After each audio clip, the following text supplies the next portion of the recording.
Okay, good morning po. Meron lang po tayong i-play isang maliit na video. So you can see, may kukunin lang po ako. Wait na po. Gusto ko po makita ninyo to. Okay? Ito pong mga ito ay mga lumang gadgets. Look po, yan ha. See? Na ngayon ay hindi naman na po nagagamit. Ito po ang aking mga video cam nung 90s. Ito po kasi talaga ang uso, 80s, 90s. Okay? So, dito muna siya. May kukunin pa po tayo kasi may gagawin lang po tayo. Oh, tulad din po nitong mga ito. Yan, hindi na rin po kasi may cellphone na. So,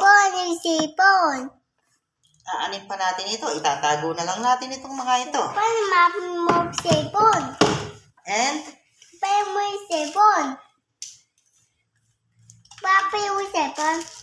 ito rin po. Yan, yan. Ito po ang pinaka-importante, ang aking tripod doon sa ating video cam at saka sa camera. Ngayon po, since nakatago rin lang siya, yan. Ganyan natin. Gagamitin po natin ito. Para kahit po paano, ang ating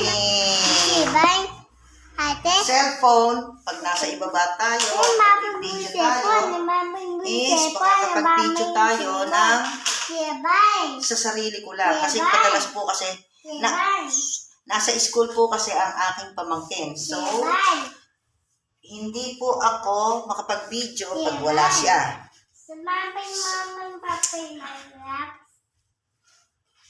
So, ngayon, ito pa po, isa, yan, look at this.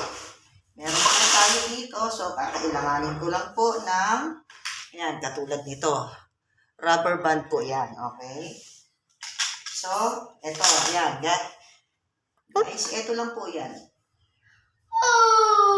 Gugupitan po natin at masyado naman po siyang napakalapad. So, gugupitan po natin. Siniitan lang po natin siya. Yan, with the help of cutter. Okay, yan.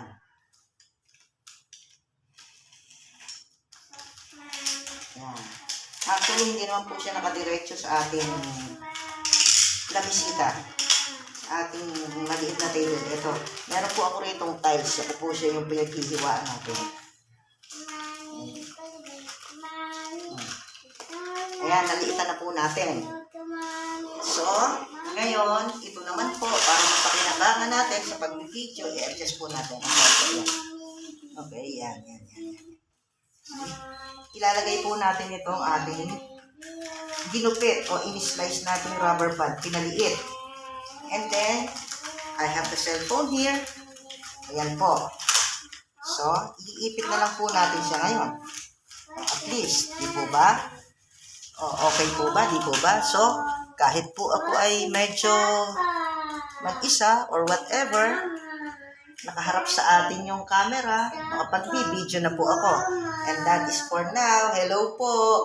Konting ano lang po ito. Tawag dito, diskarte na lang po. Pamamaraan. Bye!